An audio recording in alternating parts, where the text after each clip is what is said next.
Aujourd'hui, nous allons parler des 7 interdits à ne pas faire avec son ex. L'idée dans cette vidéo ne va pas être de te livrer les 7 interdits à toute vitesse sans vraiment les décortiquer, puisque je sais par expérience que plus tu comprends pourquoi il ne faut pas faire une erreur, en quoi au niveau psychologique ce n'est pas bon vis-à-vis de ton ex, que tu vas te donner les chances de ne pas les commettre. Donc plutôt que de te dire ne fais pas, je vais t'expliquer pourquoi il ne faut pas le faire.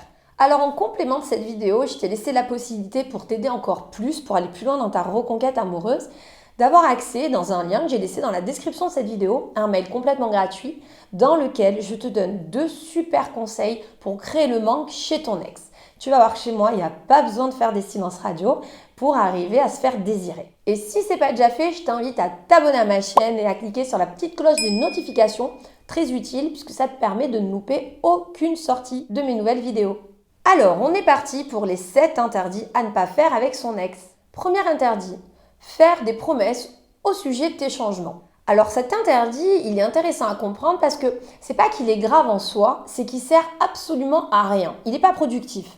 Faut que tu comprennes que même si toi, tu as eu un électrochoc après la rupture sentimentale, que tu as réalisé vraiment sur quoi tu pouvais finalement t'améliorer, si tu es tombé d'accord avec les reproches que ton ex a pu te faire, ça n'empêche que ton ex aujourd'hui est absolument hermétique finalement à entendre que tu es quelqu'un de fantastique, que ça y est, tu as réalisé tes erreurs, que tu vas devenir quelqu'un d'autre et puis que tu te prends en main et que tu as décidé de faire telle ou telle chose pour t'améliorer. La raison, elle est très simple, c'est qu'il faut comprendre en fait le passif de votre relation. Ton ex a un petit peu galéré, j'ai envie de dire, par rapport aux défauts qu'il ou elle a pu te reprocher, a finalement dû prendre de l'énergie quand même, et trouver une motivation pour arriver jusqu'à se séparer de vous. Et aujourd'hui, tu arrives un peu comme un cheveu sur la soupe en vendant tes progrès, ta motivation. Alors, aussi sincère qu'elle soit, j'en doute pas. En attendant, c'est pas le bon moment finalement pour en parler à ton ex parce que ton ex s'en fiche bien pas mal. Alors dans le meilleur des cas, ça passe à la trappe quand tu le dis. Dans le moins bon des cas, tu vas saouler ton ex. Ton ex peut finalement un petit peu se braquer, mal le prendre, au point de te sortir des phrases du genre c'est bien mais il fallait le faire avant, ou encore de toute façon c'est trop tard. Ou encore, oui c'est ça, de toute façon tout le monde sait que personne ne change. Bref, tu vas te prendre des objections bien sympas, mais qui sont en fait légitimes. Et ça, c'est aussi la preuve, plutôt que de te décourager, que tu as finalement parlé trop tôt de tes changements, ou en tout cas que tu as peut-être cherché à trop les prouver pour l'instant. Deuxième interdit, faire un silence radio. Ou si tu préfères, attendre que ce soit ton ex qui fasse le premier pas. Alors oui, je sais, j'ai vu moi aussi sur internet tout ce qu'on voit, le silence radio c'est fantastique, l'ex se rend compte que finalement il nous perd, il nous recourt derrière. Ouais, enfin bon, là c'est un petit peu quand même le pays des bisounours. Si aujourd'hui tu es dans l'erreur, si aujourd'hui ton ex est en colère par rapport à votre relation passée, normalement tu as quand même une partie du job à faire. Donc partir dans l'idée que non, de toute façon je ne veux pas retourner vers mon ex, c'est mon ex qui reviendra. J'entends, pourquoi pas, ça t'appartient, mais pour moi, c'est pas vraiment malin. En dehors de t'enfermer dans des situations stagnantes où t'as pas de nouvelles, où t'attends, et c'est très énergivore, je vois pas trop ce que ça va t'ouvrir comme opportunité en fait. Dans la vie, on peut reprendre des contacts tout en restant digne. Dans la vie, on peut aussi s'excuser finalement du tort qui a été occasionné. On peut être tout à fait fier de décider de changer. Parce que on a eu cet électrochoc, c'est aussi la preuve qu'on n'est pas bête. Alors après, il faut savoir le faire et le faire bien. Mais enfin bon, c'est quelque chose qui est quand même valorisant. Donc le silence radio pour moi, c'est aux antipodes. Tenter de faire réagir ton ex juste parce que tu le titilles, tu le picotes à l'ego, je suis pas convaincue que ce soit quelque chose de très productif sur le long terme. Parce que le but quand même, c'est pas qu'un ex revienne juste parce qu'il est un petit peu émoustillé de pas avoir tes nouvelles pour savoir ce que tu deviens. C'est quand même que ton ex revienne avec une envie de vous redonner une chance. Donc si tu vois un peu plus loin finalement qu'un simple rapport de force où tu as gagné la première manche, je suis pas convaincue que ça vaille le coup, que tu te rendes malade, attendre pendant des semaines, que ce soit ton ex qui revienne. Troisième interdit, se justifier. Alors, se justifier, c'est humain. On a tous besoin de se justifier quand on a fait des erreurs. Ça donne la sensation qu'on a compris d'une certaine façon aussi. Quand on se justifie, c'est aussi une façon de reverbaliser du coup les erreurs qu'on a commises en expliquant pourquoi on les aurait faites. Mais là encore, il faut faire preuve d'empathie. Ton ex n'a pas besoin que tu te justifies. Parce que du point de vue de ton ex, si tu te justifies, c'est que tu trouves des excuses. Et ton ex n'en est pas là. Ton ex a juste besoin d'être compris. D'être dans une situation où tu reconnais tes torts d'une certaine façon, mais pas que tu t'en justifies.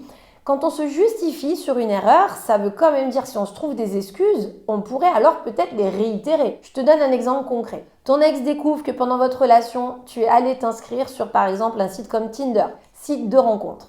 Même si t'es pas allé faire quelque chose de grave, t'es quand même allé discuter avec des personnes. À ce moment-là, ton ex décide de rompre, et toi, tu reviens derrière en expliquant « Oui, mais c'est parce que depuis que tu as perdu ta mère, tu étais très distante avec moi, tu ne me câlinais plus, on ne faisait plus rien, tu n'avais plus de libido. » Alors toi, quand tu vas expliquer ça, tu as l'impression que du coup, ça peut peut-être diminuer tes fautes, ta responsabilité. Sauf que ce que tu es en train de passer comme message à ton ex, c'est donc, si un jour tu repasses par quelque chose de compliqué où on aura encore de la distance entre nous, peut-être que je recommencerai.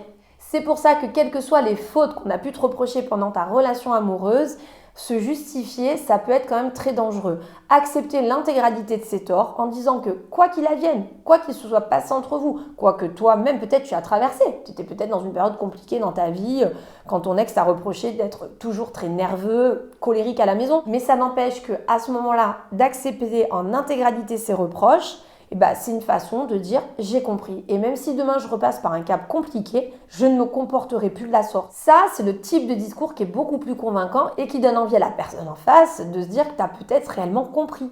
Pour donc résumer cet interdit, justifier de ton point de vue, c'est vrai, peut donner la sensation que tu vas dédramatiser la situation parce que tu te trouves des excuses, mais pour la personne qui est en face, qui a été confrontée justement à tout ça, elle n'a pas envie d'entendre que tu te trouves des excuses. Elle a juste envie que tu comprennes ce qu'il ou elle a vécu à ce moment-là. Quatrième interdit, être trop présent.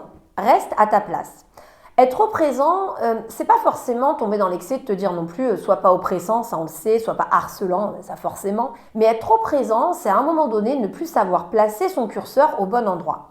Il faut bien comprendre qu'aujourd'hui vous êtes séparés. Ton ex a décidé de rompre. Aussi motivé que tu sois à faire changer d'avis ton ex, tu vas devoir quand même d'une certaine façon accepter la décision et donc rester à ta place. Ça ne veut pas dire que tu ne dois plus donner de nouvelles, que tu ne peux pas en prendre. Mais à un moment donné, la posture de quelqu'un qui est séparé, c'est pas la posture d'un petit ami. Donc le côté trop serviable, le côté message, mais t'as vraiment besoin que je t'aide, tu peux compter sur moi, tu sais que je serai toujours là. Ou encore un peu trop de nouvelles finalement dans la semaine, comme si vous étiez toujours ensemble, ça va pas être quelque chose qui va t'aider parce que tu vas être déphasé, tu vas être à côté de la plaque par rapport à ce que ton ex est en train de te demander aujourd'hui. Donc quand je dis être trop présent, c'est de comprendre en fait quel rôle aujourd'hui tu as à jouer. Donc toi, dans ta volonté forcément de le ou la reconquérir, tu as des choses à faire, mais il faut quand même que tu prennes en considération de où est-ce que ton ex voudrait que tu te situes aujourd'hui. Est-ce que réellement ton ex a envie que tu le contactes 5-6 fois par semaine ou 3 fois par jour ? Est-ce que ton ex a envie que tu sois constamment à lui proposer de l'aide ? Même si toi, tu vois ça comme quelque chose de bienveillant, c'est une façon de ne pas rester à ta place. C'est le type de comportement plus qui va t'amener à te prendre des objections qui vont te faire du mal. Du genre, écoute, arrête, je veux t'arrête de te faire trop de films ou te fais pas d'espoir. Je vois bien que voilà, t'imagines que nous deux, mais je changerai pas d'avis. Mais d'un certain point de vue, tu pousses ton ex finalement à te dire ça puisque tu ne sais pas rester à ta place. Comprends que tu reprendras un peu d'importance dans la vie de ton ex au fil des semaines parce que tu vas mettre des choses en place intéressantes qui peuvent amener ton ex du coup à avoir l'envie de repasser du temps avec toi, l'envie d'échanger à nouveau avec toi, l'envie de recréer des feelings avec toi. Mais en attendant aujourd'hui, vous venez de rompre, tu es dans une situation où ta place est de respecter aussi sa décision. Cinquième interdit, ça c'est parce que vous êtes trop nombreux à le faire, je le vois très souvent dans mes coachings. Arrête de te servir des réseaux sociaux pour passer des messages subliminaux à ton ex. Le pire dans tout ça, c'est ce qui sont tout le temps mal interprétés. Et en plus, c'est souvent des gens de l'entourage ou des personnes que vous avez en commun qui vont le rapporter. Donc c'est jamais bien vécu, c'est jamais bien interprété et en plus ça sert absolument à rien. Alors que tu souhaites véhiculer une nouvelle image de toi sur les réseaux sociaux, ça oui, c'est génial. Que tu souhaites montrer que tu es quelqu'un qui va bien, qui va de l'avant, qui fait des choses, qui remplit sa vie, pourquoi pas, c'est génial aussi.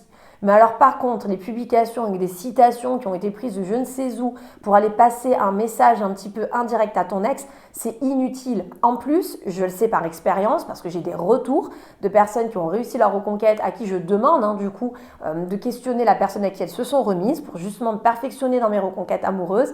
Le retour de ces ex, quand il y a ce type de message, c'est qu'ils trouvent ça oppressant et ils trouvent ça ridicule. C'est le mot.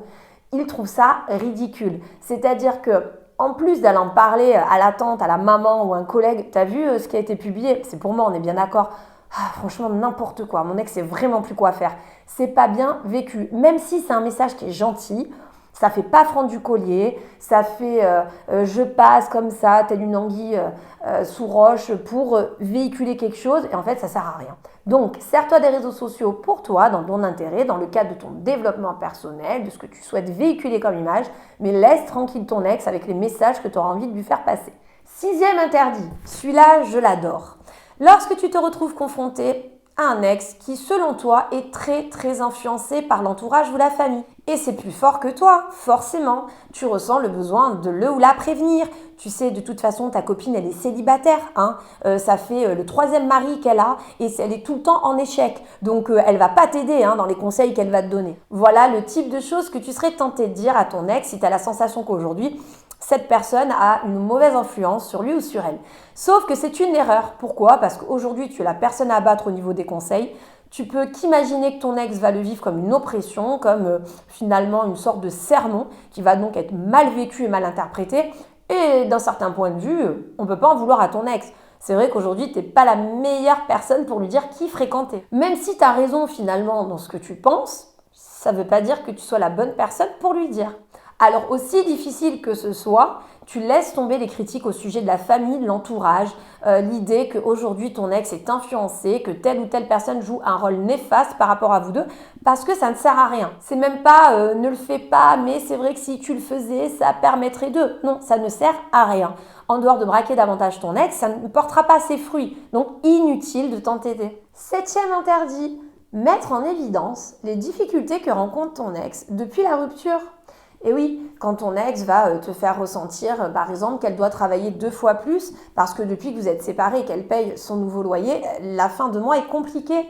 Ou encore, lorsque ton ex explique que la gestion avec les enfants, ce n'est plus du tout la même. Bref, tu l'auras compris et tu auras sans doute les tiens, mais des exemples, il y en a à l'appel.